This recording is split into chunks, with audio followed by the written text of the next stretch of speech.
and you're standing there and you got to take off, you'll slip. So concrete is basically like ice, and deer don't like it. Cattle don't even like it to that degree because they don't have the traction. But it is what it is, and wildlife will benefit from it, but they would prefer to go over there where everything's cool, because if you're a fawn and you're sitting there going to drink, I can't see around this trough. Is there a bobcat over there by that wee satch? I don't know. Now I'm nervous because I can't see around it like I could see over there. So I put my head down now, I can't see anything. I can see behind me, I see what's coming up here. Now I can't see anything around this trough. So guess what? I'm gonna drink and I'm gonna stop and I'm gonna look around. I'm not drinking all I can get or all I want. I'm gonna drink and I'm gonna look around because I can't see around this thing. Something can come around here so quick and be on me, and then I slip on this concrete because it's like ice. I could stumble and fall. And so they're going to be nervous around a concrete structure like this because it puts their head in a bucket from a visibility perspective. And all you got to do is get on your knees and bend down, and you look around and you realize, I can't see crap. So you are, by defensive mechanism, you're going to be nervous. Unlike over there. Over there you can put your head down and still have panoramic view. Right here you put your head down and you're looking in a bucket, and so you'll be nervous. So you'll just drink one time, step back. You're already nervous because you're on concrete. So the animals that visit these concrete sites aren't going to be as effective. Their stress levels are going to be much higher than the animals over there. Now the island out here over by this float is perfect because some animals, they get in there like a bird and they can't get out because now their wings are wet, they're heavy, you know, they fly because of aerodynamics and lightweightness. When they get wet, flying's out of the question.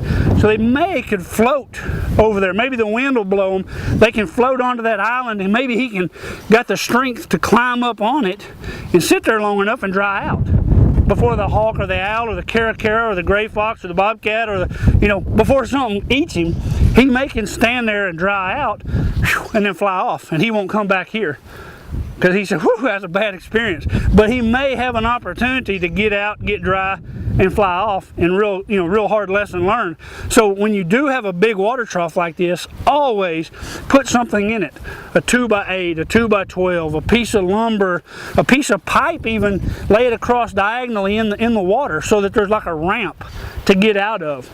You know, road runners will fly. Everybody's found dead road runners in these things. You know, and birds have avian cholera, avian influenza. Birds carry a lot of diseases. And when a dead bird gets in a water trough, guess what? The whole water trough becomes a dead bird. And so if this is the only water trough within miles around, we all have to drink dead bird juice. And if you're a pregnant doe fixing to have babies, last thing you need to be doing is drinking dead bird juice. You know, it just doesn't make sense. Or if you're a fawn that comes up here and your first drink of water is dead bird juice, doesn't make sense, you know. So keeping the water trough clean is important. And he's got a water trough over by you need to look at this trough and then take them by that one over by the deer pens. They just cleaned some water troughs, and this is not a clean trough, but the ones they did over there are spotless. I'll drink out of that one over there. It's beautiful. But keeping a clean water trough is important, mainly for your small, your weak, your injured, your pregnant type animals, because drinking dead bird juice, not a good thing. So road runners, squirrels, here is a good thing. You adjust that float just like you did. You see it's right up to the top. So a quail or a dove or a squirrel or a road runner, he stands here and he can bend down and touch the water without having to be inverted and literally gravity taking over and him falling headlong in. So you adjust your float so it is up to the top. And this is a very good thing. That's what a good thing is here. He made the best of the situation.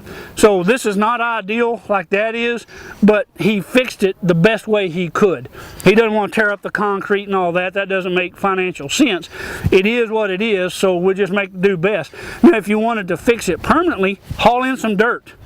You got this concrete footing all the way around it, go get you a layer of dirt and outline this thing in dirt. And that will help those animals get traction so that when Joe Bobcat comes around the corner, they have traction and they have now a chance to get away. How far you bring it up?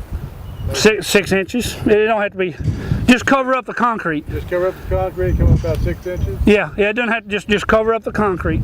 So when somebody's on this concrete, they have the traction that they need to make that initial first cut and burst of energy to make a getaway, because if they stumble, game's over. You know, it's that first step of whether you're a running back or blocking, it's that first instant step.